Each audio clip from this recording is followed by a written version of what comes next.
fait. Et pour la partie podcast, on est plus sur des choses fédérateurs, donc pas de piège en fait. Tiens, je te passe.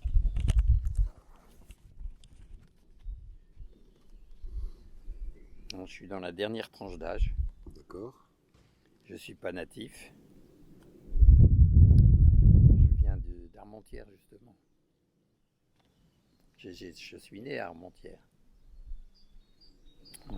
Donc le nom et le prénom aussi, je réponds. Gérard Levier. Mais il faut l'écrire ou pas? Non. Et l'activité, pour l'instant, c'est, je sais pas comment la définir. Hein, quand on dit retraité, c'est vrai, mais c'est pas suffisant. Quand on dit agent de développement local, c'est pas tout à fait vrai parce que on fait plus du plein temps. Poisson pilote. Hein? Poisson pilote. Peut-être, oui. Ou comme tu disais aussi, permettant des contacts, intermédiateurs. Bon, quand ça se présente et quand ça paraît utile, quand ça me paraît utile à moi, c'est pas sûr que les autres vont briller, quoi, hein, c'est sûr. Voilà. Donc, puis activité, donc des investissements associatifs ou coopératifs sur le territoire, quoi, hein, avec vraiment, mais peut-être que ce sera après, si tu veux, le sentiment d'impuissance à l'intérieur des structures pour essayer d'aller un peu vite, quoi, d'aller un peu, de pas de poser les problèmes correctement, de pas traîner sur les sujets, tu vois, enfin bon. Exemple de ça, c'est un projet que je traîne avec la commune de Montflanquin sur comment dire, la restauration de quelques logements qu'ils ont qui sont attenants et dont ils voudraient faire 2 logements sociaux. Alors les compagnons bâtisseurs, c'est pour ça qu'on m'a fait rentrer au CCAS de Montflanquin, parce que j'étais compagnon bâtisseur, je représentais compagnon bâtisseur. Les élections, c'était quand? C'était en 2020. On n'a toujours pas commencé, quoi, alors qu'il y a un mois de boulot, pas plus. Ça me fout en l'air, ça. C'est vraiment... Là, sur Villeneuve-en-Commun, je ne sais pas trop ce qui va se passer, mais c'est un peu la même chose. C'est de dire comment on peut enclencher les choses à avec une autre dynamique et un autre rythme. Tu vois, là les élus sont super sympas. Que ce soit Maël, que ce soit... J'évoque les noms, tant pis, hein, puisque tu m'as dit que c'était pas... que ce soit donc Maël ou Bissoni, là, comment... Thomas, voilà. Ils sont très bien, mais si tu veux, c'était curieux dans Villeneuve-en-Commun, la réunion qu'on a eue, la première après l'Assemblée Générale, on s'est réunis pour savoir ce qu'on pouvait faire ensemble.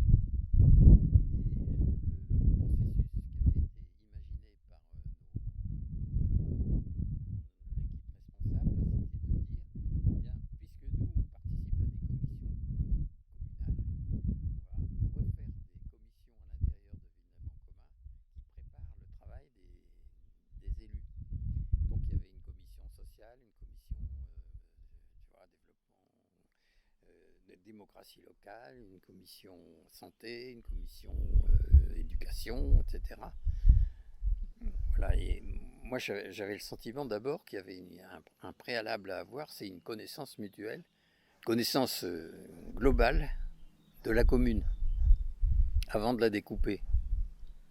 Tu vois, donc de savoir qu'il y a un conseil municipal, mais qu'autour du conseil municipal, tu as un bureau du tourisme, que tu as un CCAS, que tout ça vit comment avec des règles du jeu, etc. Tu vois, essayer d'avoir une compréhension assez complète de la commune. Voilà, donc c'était un peu ça mon souhait. Je suis pas sûr d'arriver à faire passer ça. Mais bon, on verra. Hein. Tu peux passer à la première question. Alors, comment percevez-vous votre territoire de vie? Sa géographie, ses paysages, ses particularités, les émotions et les sentiments qu'il vous inspire.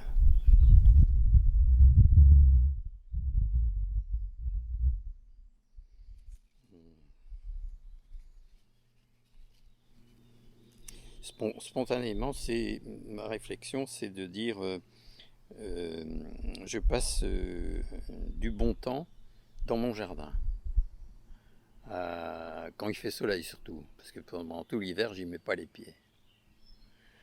Alors, le territoire de vie, c'est celui-là, parce que c'est quand même là où je vis le maximum, le plus. La vie sociale, bon, je la cherche, je me déplace, mais territoire de vie, à ce moment-là, tu cherches le quartier. Alors, voilà, j'ai essayé de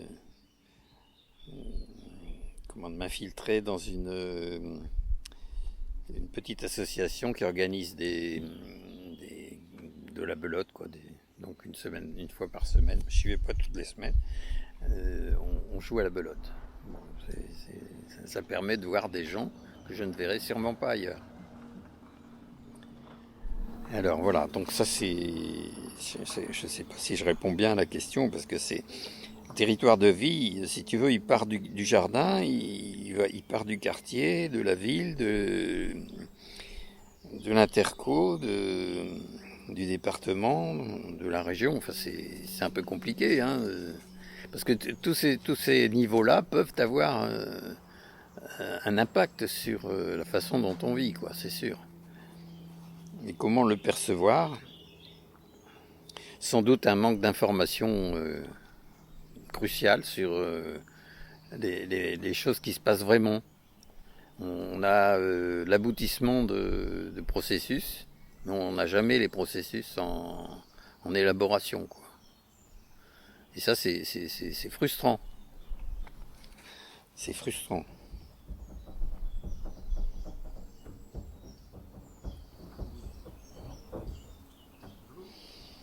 Alors, Bonjour. Ça va? Oui. Je vous dérange peut-être là, je viens d'improviser. On est sur un enregistrement. Bon, c'est pas grave, Philippe n'est pas là? Je vais le chercher. Ok, merci. À tout de suite. J'ai bien reçu votre message, hein, Ouais. faut qu'on cale un rendez-vous, il n'y a pas de souci. Hein. Super. Voilà, pas de problème de ça. Bon, je vais chercher Philippe. Parfait, merci.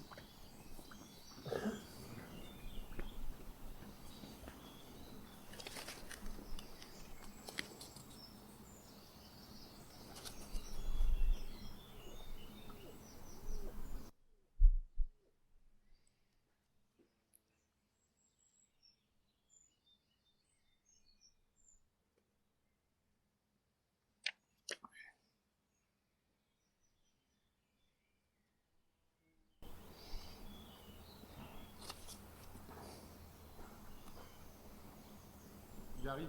Ouais, pas de souci, merci beaucoup. Je vous renvoie un mail, pas la semaine prochaine, mais pour la semaine d'après, ça doit pouvoir être bon. Ouais. Merci. Tu triches?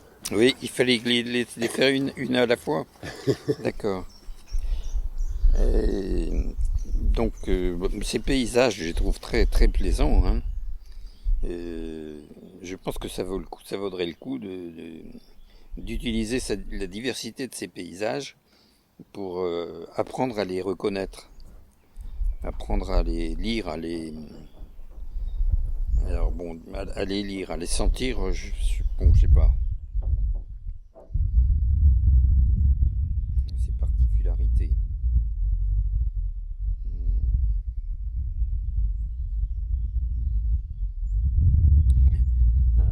Un éclatement des lieux d'habitat assez fort. Quand on relie ça à l'histoire, souvent une histoire familiale avec un fils ou une fille, et surtout pas plus, pour ne pas démembrer le système. Et voilà. Les émotions.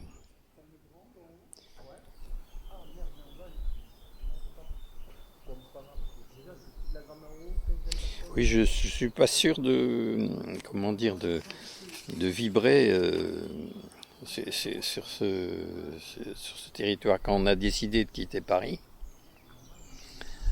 je crois que ce qui avait été le plus fort, c'est que la maison existait, qu'on la connaissait, qu'on avait vécu une trentaine d'années avant en résidence secondaire dans cette habitation. Mais moi, le territoire local, je le connais pas. C'est extrêmement compliqué.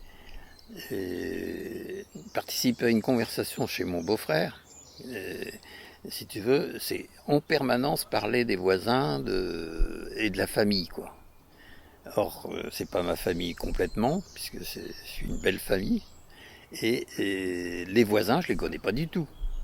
Et donc, si en plus mon beau-frère et ma femme parlent de gens qu'ils ont connus quand ils étaient jeunes, alors tu vois, pour moi, c'est un univers complètement... voilà, ce qu'il faut, c'est rencontrer les gens qui vivent aujourd'hui, connaître, pouvoir mettre un nom sur les figures. C'est ce qui est plus frustrant, c'est effectivement de quitter une salle comme celle-là tout à l'heure et je ne reconnaîtrai personne, quoi. Enfin, avec son nom, enfin, j'essaie de capter quelques éléments, mais c'est pas facile. Voilà. Les amis, je vous entends sur l'enregistrement. C'est pas grave. Non, mais lui aussi, hein, t'inquiète.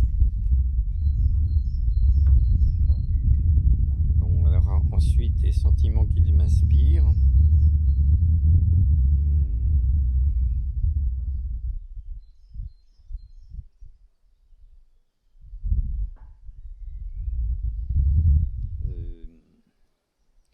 C'est sûrement pas dynamisant. C'est un peu...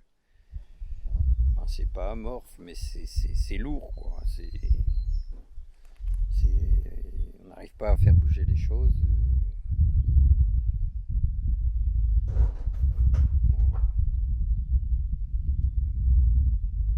Oui, comme je disais tout à l'heure, les gens sont sympas, sont gentils, font un effort pour vous accueillir, mais il faut pas rentrer trop loin, hein. Il faut rester à la porte dès que tu veux avoir des choses un peu fines, tu n'as pas. Par contre, ce qu'on a pu trouver, c'est quand même une diversité d'occupations, par exemple les jeunes interprètes. Bon, c'est un récital par mois, enfin un concert par mois, dans toutes les communes, dans les églises ou dans les salles communales, depuis Montflanquin jusqu'à Femelle. Et c'est vraiment plaisant, quoi. Enfin, c'est assez intéressant. C'est intéressant, bien que n'étant pas musicologue ou compétent de quelque manière comment dire, en musique. Voilà, donc bon, il y a plein de choses nouvelles qui arrivent et ça je sais pas pourquoi, mais c'est quand même assez, je sais pas si c'est spécifique au Lot-et-Garonne, mais le fait que les gens viennent ici, venant de l'extérieur, hein, c'est sûr, ça me pose une interrogation, quoi. Tu vois, que ce soit cette fille là qui est à côté de la cabane, là, je sais pas si tu l'as rencontrée, non? Il y a une boutique gratuite là, enfin où on payera, où on paye pas. Ah oui, je l'ai sur ma liste, mais je ne l'ai pas rencontré encore. Voilà. Ou que ce soit la République là, tu connais. Bon, que ce soit Terra, que ce soit comment les géorgiques là, enfin tous ces, et puis il y en a plein comme ça. Tu vois, il y a à Montflanquin aussi, je sais pas comment ça s'appelle, là, une initiative de personnes. Enfin, c'est un journaliste, je crois, parisien aussi, qui bon, ils ont créé une association qui propose des événements culturels assez intéressants sur la commune de Montflanquin. Donc une diversité quand même si on veut consommer de la culture, on peut. Peut-être que c'est un peu péjoratif ce que je dis, parce que si on veut faire du théâtre, on peut. Si on veut chanter, on peut. Voilà, enfin tu vois, si on veut danser, on peut. Mais bon, je sais pas si c'est vraiment. Enfin, je sais pas. Enfin, le sentiment peut-être, c'est que on s'attend à ce que vous soyez spectateur et pas acteur. Hein, et donc du coup, on peut proposer plein de choses, mais voilà, il faut vous restez sur votre chaise, quoi. Enfin. Alors c'était la même chose, c'était comme ça au niveau du théâtre. Le théâtre avait une belle programmation aussi, mais bon, on va au théâtre une fois par mois ou tous les 2 mois. La qualité de vie entre 1 et 10. C'est vrai que c'est une question que, pour finir, je ne me pose pas. Souvent on dit quand on quitte Paris que c'est plus possible parce que c'est Paris, etc. et qu'on va à la campagne. Je me suis jamais dit ça. Je crois que c'est la densité des relations qui est pour moi la qualité de vie, quoi, en fait.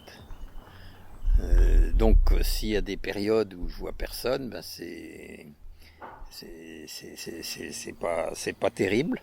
Puis quand par contre je rentre en lien avec d'autres et dans ce territoire, bon, il faut sortir de chez soi pour y aller, ça c'est sûr. Mais c'est super, quoi, quand on sort de chez soi. Je sais pas si on peut dire autre chose là-dessus. Tu peux passer à la question suivante et revenir si d'autres choses te reviennent. Voilà, on verra bien. Quels sont les événements marquants et inspirants de ce territoire? Peut-être y avoir des redites du coup. Oui.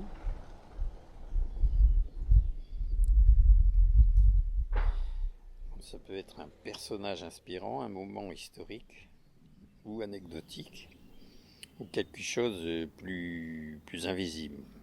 Bon, mais il y a d'abord une relation historique.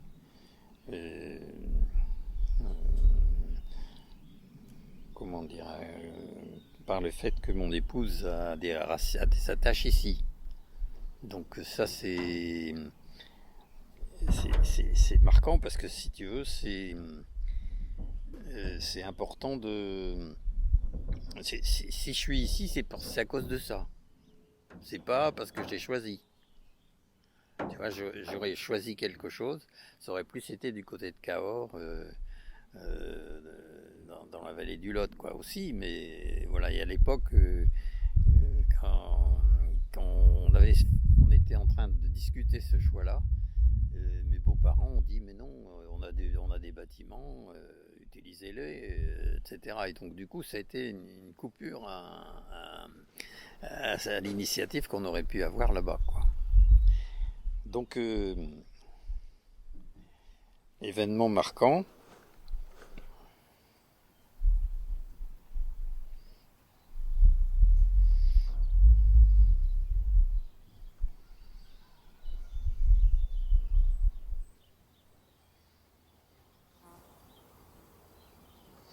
Je sais pas comment interpréter ça. Est-ce que ces moments partagés autour de la musique, autour de choses comme ça, c'est des événements marquants? Est-ce que c'est autre chose? Un personnage inspirant. Alors Georges Lègue. Georges Lègue, j'ai jamais croisé moi, mais et comment dire, il a été ambassadeur de France en Côte d'Ivoire. Et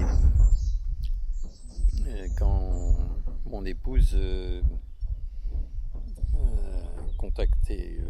a commencé à travailler en Côte d'Ivoire, en Afrique, dans les maisons familiales rurales, elle a fait un stage,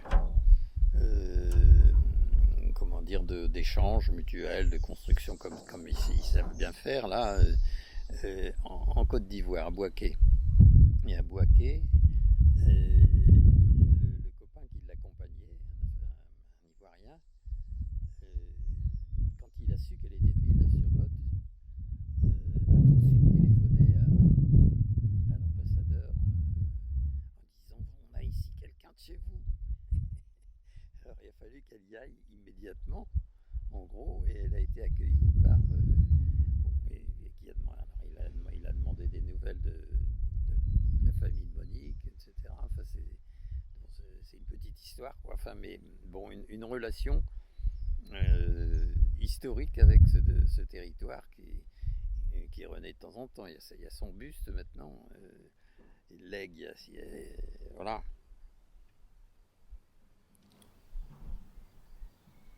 Si tu veux, tu peux passer à la suivante.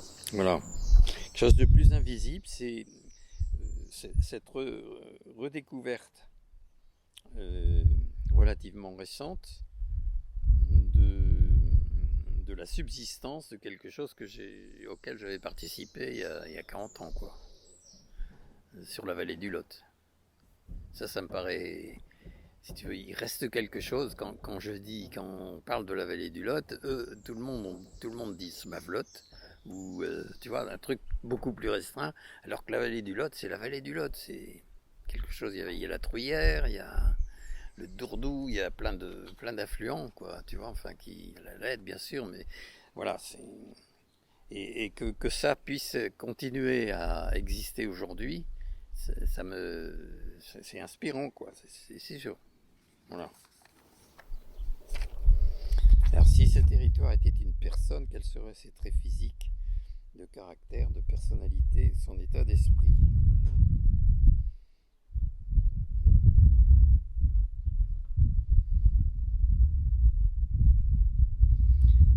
J'ai presque envie de décrire mon fils comme un fils agriculteur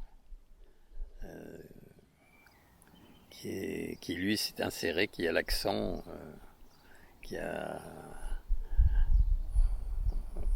voilà, il a su lui tisser les liens qu'il fallait pour à 18-19 ans se trouver une place.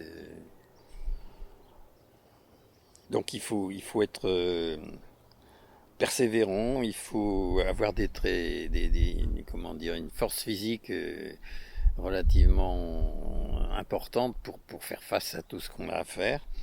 Être capable de... Alors le problème c'est ça, c'est être capable de régler les problèmes par soi-même et surtout pas avoir à dépendre des autres.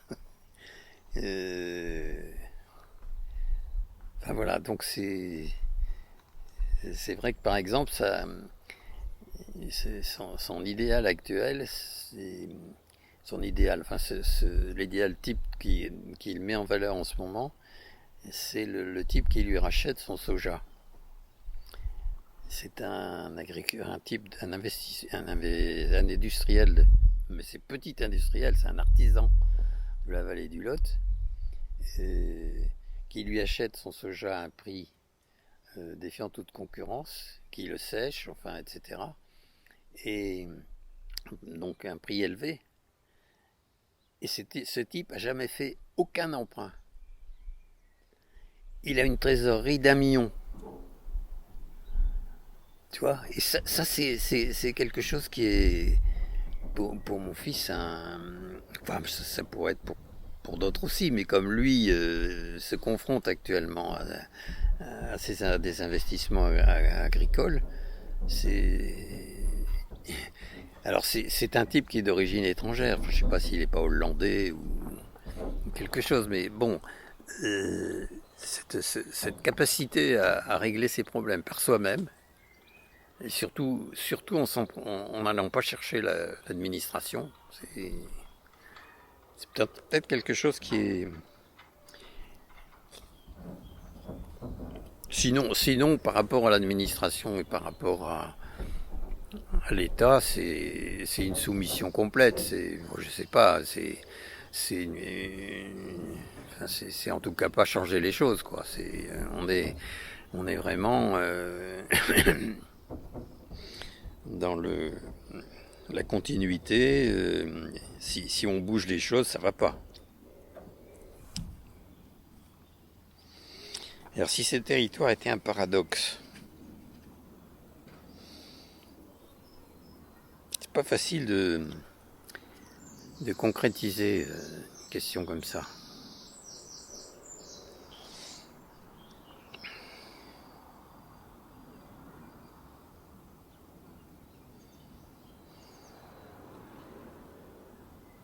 Bon, bah écoute, je sais pas, là je suis un peu sec, un peu sec. Je reviendrai peut-être dessus. Si tu veux. Hein? Tu pourras revenir dessus Si on veut, oui. Si on trouve. Alors si ce territoire avait un secret, quel serait-il?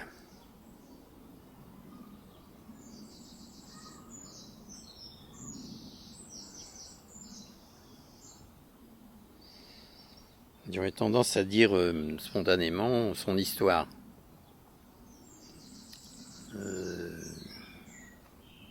Là, j'ai été vendredi dernier à une présentation de toutes les activités qui se sont faites sur la vallée de la Lémance. Tu vois une Lémance qui se jette à Mont-Sampron dans le Lot. Et ce qui m'a frappé en écoutant la personne qui décrivait ce qui s'était passé, qui ne jugeait pas, c'est le caractère. Bon, donc c'est un jugement que moi je fais maintenant, mais que j'aurais pas fait peut-être sur place là. Mais j'ai constaté qu'il y avait une sorte de prédation, si tu veux, dans toutes les activités qui ont été faites.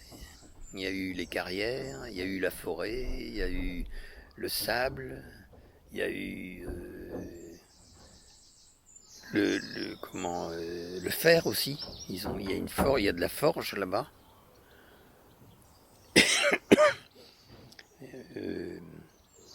Et donc, si tu veux, la question que je me pose, c'est, on arrive à un territoire qu'on peut aujourd'hui considérer comme à faire revivre. Mais comment le faire revivre alors qu'on a vu qu'il avait bien vécu, qu'il avait exporté beaucoup de choses et qu'il avait qu'il avait exploité beaucoup de ressources locales, quoi. Est-ce que faire revivre ce territoire, ça voudrait dire refaire la même chose ou quoi? Ou y apporter des gens pour faire quoi? C'est une interrogation. Bon, c'est comment voilà, je sais pas. Je peux pas te dire davantage, mais ça m'a frappé à l'écoute simplement de cet inventaire de choses qui se passaient. Et c'est tout le long d'une rivière. L'eau aussi, l'utilisation de l'eau. Bon, voilà. Un secret.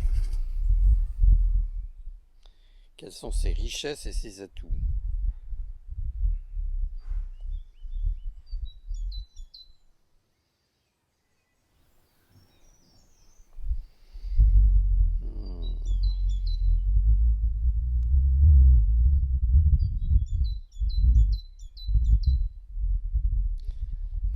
Pas trop, hein. C'est dans le désordre complètement, c'est pas hiérarchisé.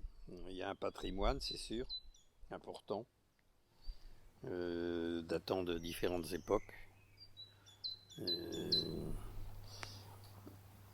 avant même, médiéval, mais bon, et donc ce patrimoine-là,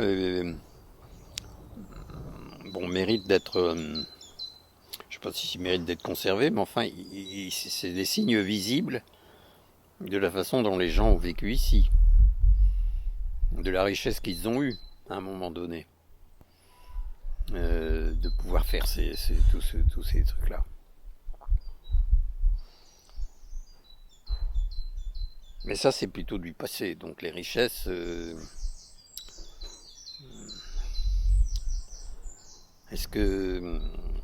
sont des richesses matérielles? Est-ce que ce sont des richesses de ressources humaines, enfin de capacité à faire?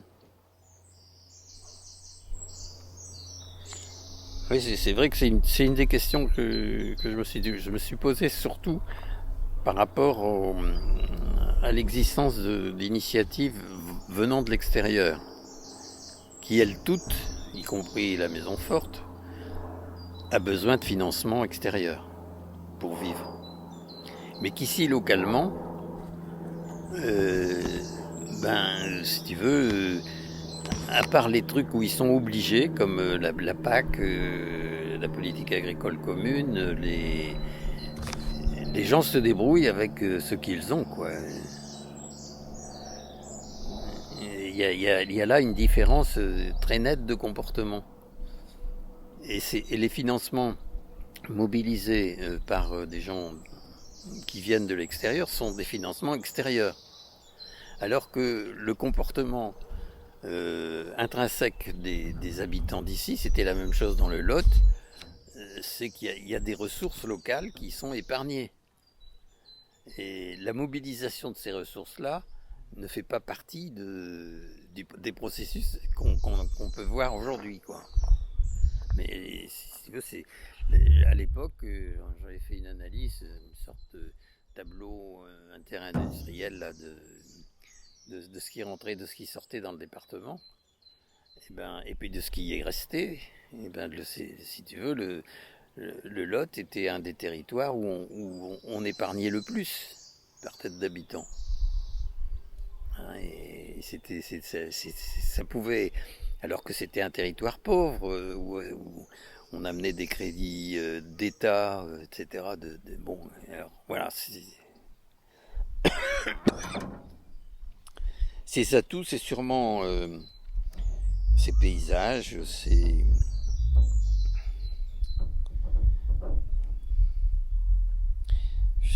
je sais pas, la capacité de reproduction des hommes, quoi. Enfin, je sais pas trop comment analyser ça. Mais je connais pas assez en plus. Hein. J'ai pas assez de références.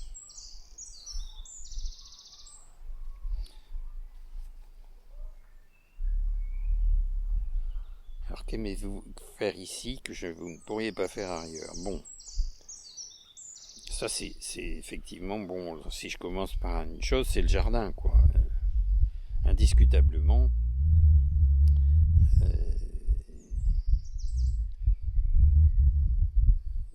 Si tu veux, le fait de passer du temps, quelquefois c'est 2-3 heures par jour, je ferai pas ça ailleurs. C'est clair. Il y a des choses qu'on ne peut pas faire ici et que on pourrait faire ailleurs aussi. Je me rends compte, si tu veux, que avant j'écrivais davantage, je produisais de l'écriture. Ici, c'est plus compliqué. C'est plus compliqué parce que le temps est plus est découpé en séquences qui ne permettent pas d'avoir des plages de production suffisantes. Et c'est dommage parce que si tu veux, je suis à une période où j'ai le sentiment d'avoir accumulé énormément de choses. Et bon, ça aurait pas forcément un intérêt capital, mais de pouvoir aligner toutes ces choses, les décrire et les construire, ça pourrait peut-être être une activité pertinente pour un lieu de retraite, quoi. Mais pour l'instant, j'arrive pas à trouver ce temps-là, tu vois.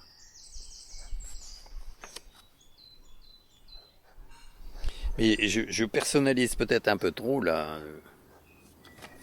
J'écoute en creux.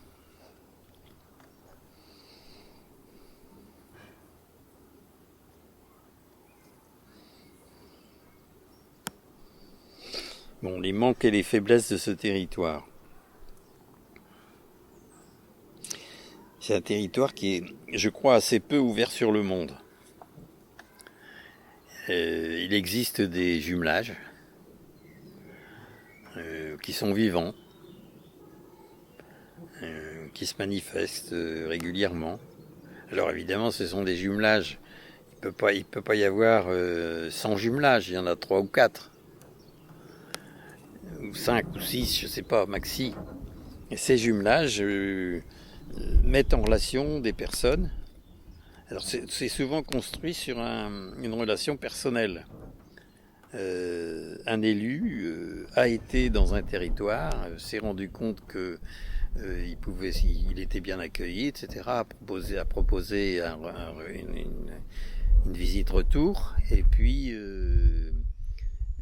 s'est construit comme ça une relation interpersonnelle et interterritoriale, mais basée sur la relation initiale d'élus qui se sont rencontrés. Alors, mais ça ne veut pas dire que le territoire d'ici est ouvert sur le monde. Il y a quelques flashs de temps en temps, mais ça me paraît être un des manques importants, parce que c'est paradoxal. Alors pour le coup, je reviens au paradoxe, parce que c'est là qu'on a entassé plein de gens dans les différentes phases de son histoire. Lot-et-Garonne a accueilli tous les réfugiés d'Indochine, d'Algérie, d'Espagne, je sais pas, des Italiens, des Polonais aussi un peu, moins peut-être que dans le Nord, mais enfin quand même. Et donc c'est un territoire où il y avait de l'espace et où on a construit organisé de l'accueil, alors qu'on ne savait pas où mettre les gens qui étaient les gens qui arrivaient en France, on ne savait pas où les mettre, et en gros on a utilisé cet espace pour y placer ces gens-là, quoi. Enfin, je sais pas. Alors les faiblesses du territoire.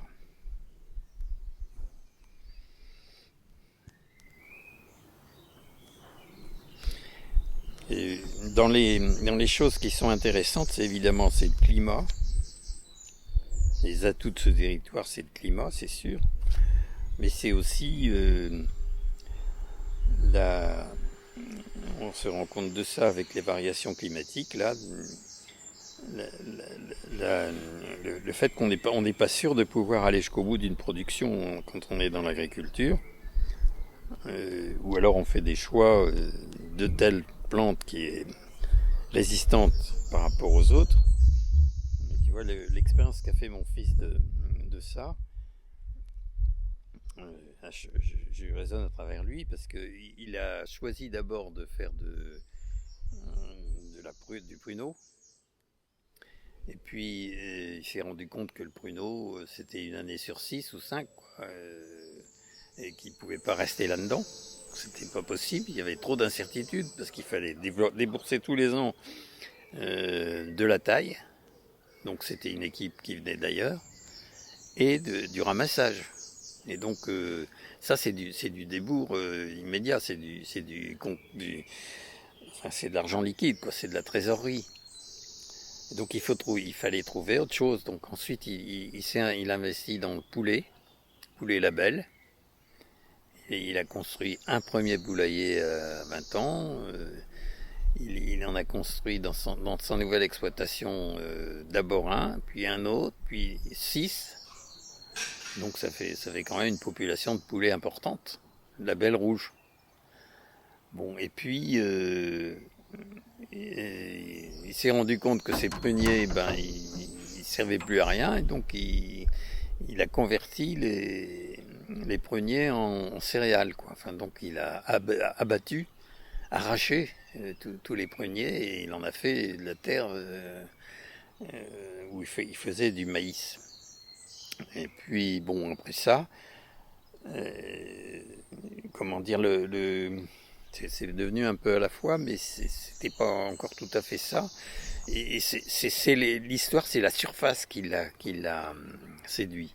Ce qu'il cherchait, c'est une surface d'un seul tenant qui fasse 100 hectares, en gros, pour pouvoir éviter les déplacements, etc. Pour l'instant, c'est pas encore le cas parce que ces surfaces, il y a 100 hectares, mais il y en a plein d'autres qui sont disséminés assez loin. Donc il faut quand même qu'ils se déplacent. Et pourquoi je parlais de ça? Oui, c'est le choix qu'il a fait, c'est de faire du bio depuis quelques années. C'est une conversion importante où l'agriculteur est confronté à sa connaissance vraiment du milieu, parce qu'il doit raisonner tous ses gestes et ne pas compter sur comment on appelle ça, le conseiller agricole pour faire quoi que ce soit. Il doit faire lui tout seul ce qu'il a à faire. Et donc il invente en permanence. Avant de faire un semis sur de grandes cultures, il va passer 5 fois sur le champ. Tu vois, donc avec une fois pour couper l'engrais vert qu'il a mis, une deuxième fois pour l'enfouir un peu mais avec des dents, une troisième fois pour décompacter, une quatrième fois, enfin bref, à chaque fois, c'est un travail considérable. Alors ce travail-là, quand on est en bio, il faut pouvoir le coller, le loger dans un calendrier qui est contraint quand même. Parce que c'est assez rare d'avoir du temps adapté aux cultures en permanence. Ou bien il fait sec et il fait sec longtemps, ou bien il fait mouillé et c'est du mouillé trop dense et qui ne permet pas toujours de rentrer dans les champs, etc. Donc il y a un problème d'adaptation au climat qui forcément qui varie aussi. Là, tout ce qui est encore le gel là, lui, il n'est pas concerné par ça, mais dans la zone, là, le gel des fleurs de la prune, là, des cerises, enfin tout ça, de tous les arbres à noyaux, est assez marquant. Alors, est-ce que c'est une faiblesse? En tout cas, c'est une chose avec laquelle il faut vivre, quoi. Hein. Être sûr qu'on n'est jamais sûr de rien, quoi. Et jamais sûr du résultat. Qu'aimeriez-vous pouvoir y faire que vous ne pouvez pas faire ici? Qu'est-ce qui vous en empêche et pourquoi? Ouais, enfin ça c'est une...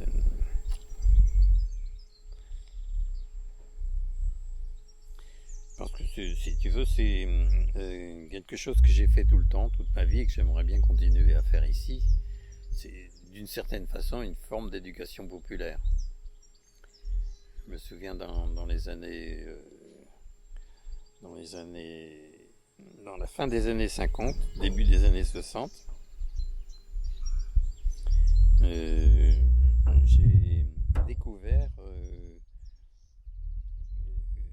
ce que c'était que la commune, comment ça fonctionnait, grâce à une association qui éditait une petite revue qui s'appelait Correspondance municipale. Et j'ai collaboré à cette revue pendant toute ma carrière professionnelle. Et on organisait des stages de formation, d'information sur la communication avec comment ça s'appelait à l'époque, le CPJ, là, le CFJ, c'est ça, hein? Voilà. Et donc il y avait un membre de notre association qui était aussi une personnalité importante, historique en tout cas du CFJ. Je ne sais pas de quelle date, j'ai pas recherché la date de création de ce centre, mais voilà, donc cette activité d'accompagnement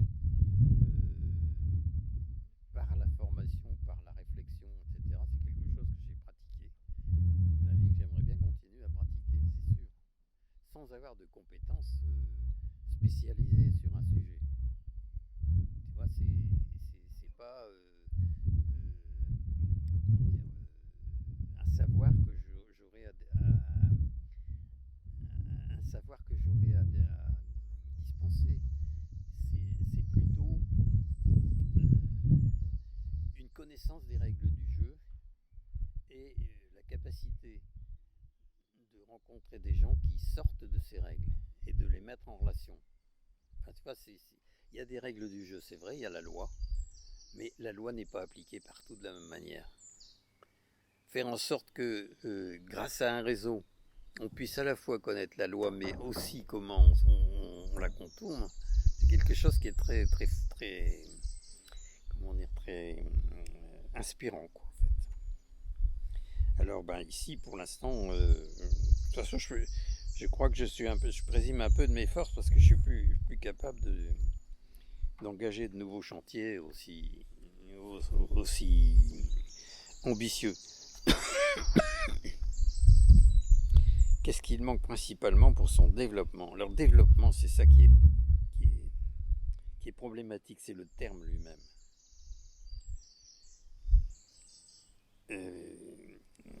C'est un mot valise, évidemment, mais je pense que ce sur quoi il faudrait beaucoup insister, c'est sur le sens de l'activité dans les entreprises, dans l'organisation des services, plutôt que de développer les choses de façon quantitative, qualitative aussi. Mais si tu veux, c'est le développement mesuré par le PIB ou par oui, le PIB, c'est ça. Enfin, si tu veux, ça me paraît pas être un bon indicateur, quoi. Donc il faudrait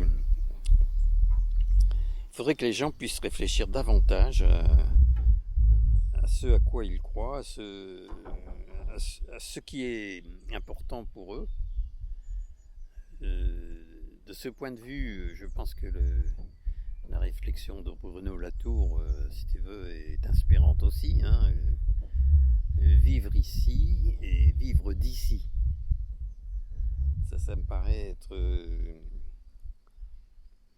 Moi, je rêverais effectivement qu'on puisse, alors, pas rétablir des frontières, des barrières douanières, mais que chaque territoire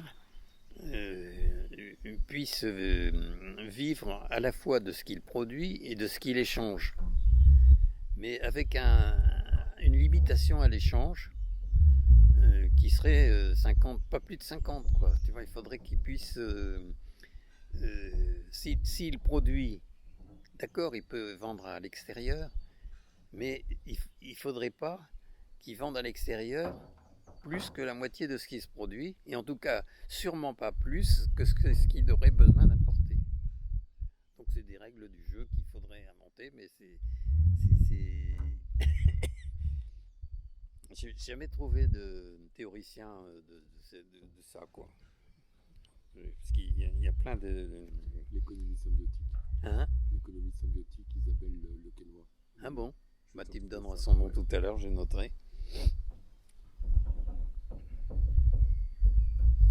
Alors une idée, même folle ou irréalisable, pour amorcer une dynamique de mieux vivre ici.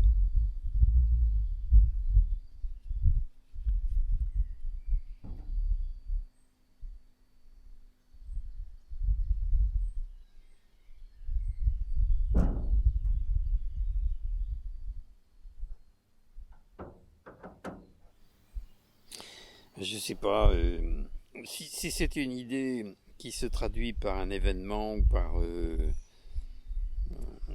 une initiative, je pense pas que, si tu veux, ça amorce une dynamique.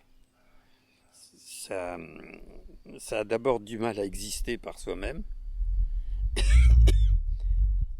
La dynamique pourrait naître de cette mise en réseau, quoi.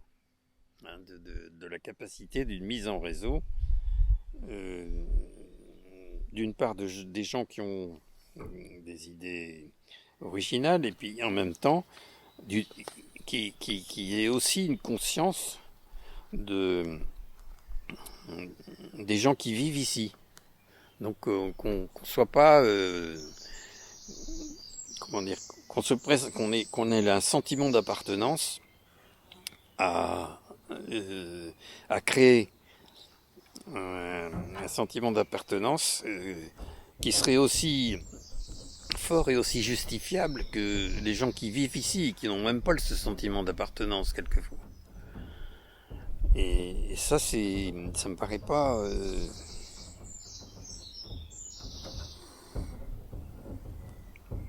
ça me paraît nécessaire pour faire ce qu'on peut appeler le développement. Ça me paraît nécessaire pour continuer à exister, à développer des activités. Mais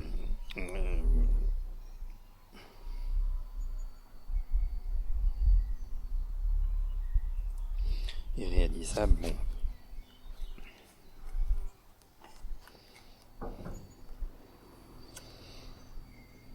Ce sont les principaux problèmes de ce territoire. Notez-les de 1 à 10. Peu grave à très grave.